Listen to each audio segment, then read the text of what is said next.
A week later, I got a message from my best friend Fiona with a screenshot. It was a Pinterest board Reagan had created titled Kitchen Dreams.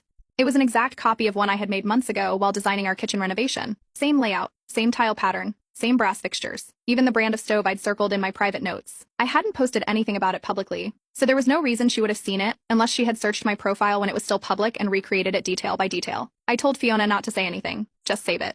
We had a folder now, casually labeled Echoes, where she and a couple of close friends dropped screenshots. We didn't talk about it, we just documented. When I was about 5 months pregnant, I created a private message thread for my dad, stepmother, Fiona, and one other close friend to share a few baby updates.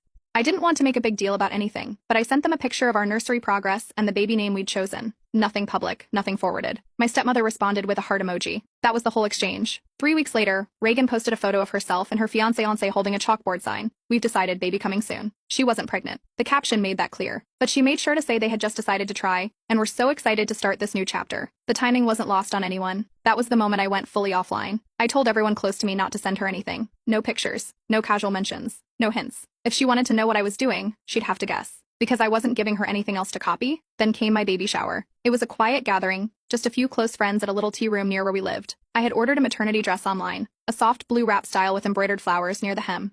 I had sent a screenshot of it to my best friend while deciding between 2 options. I never posted it, didn't even leave a review. At the next family dinner, 2 weeks after the shower, Reagan showed up wearing the exact same dress, same fit, same floral embroidery, same shoes I had worn to the shower, down to the brand. Nobody said anything directly, but I watched my dad glance at my stepmother with a confused expression. The table felt tense in a way I'd never seen before. Even Reagan's fiancé seemed uncomfortable. I didn't say a word, just helped myself to dessert, made light conversation, and left early. While I was on maternity leave, I started a small side business selling handmade nursery decorations. It was just something to keep my hands busy during the long newborn nights.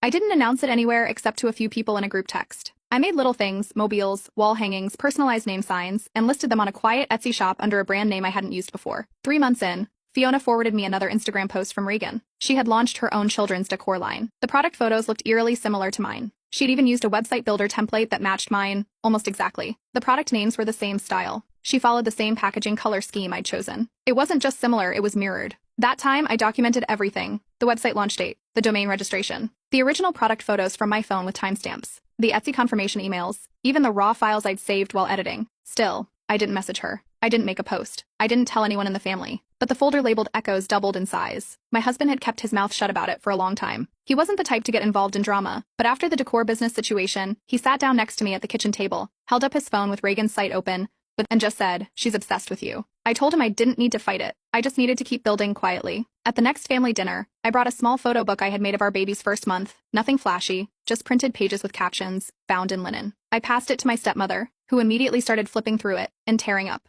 My dad asked to see it next, then my uncle, then his wife. People cooed, smiled, laughed at some of the captions. Reagan didn't even try to look at it. Instead, she started talking loudly about her future baby plans, how she was planning to do a monthly photo shoot with professional backdrops, how she had already booked a newborn photographer for next year, and how she was thinking about writing a baby book from the point of view of the baby itself. Nobody asked her to stop, nobody argued, but nobody matched her energy, either. They had already seen what real looked like. My daughter turned 1 in early spring, and we kept it simple, a picnic at a park with close friends, some family, and a few toddlers from our building. We laid out blankets, brought sandwiches, fruit, and a small homemade vanilla sheet cake I had baked the night before. I tied a soft pink ribbon in her hair and printed out a few baby photos to hang from the trees. Nothing extravagant, just warm, happy, and real. Half an hour in, Reagan showed up. No text, no call. She hadn't been invited. She walked straight up to the picnic blanket wearing a pale blush maxi dress, identical in shade and cut to the one I had worn at my wedding. My husband spotted her first, blinked, then looked at me. Fiona glanced at the dress, then at Reagan, then just shook her head. No one said anything, but everyone noticed.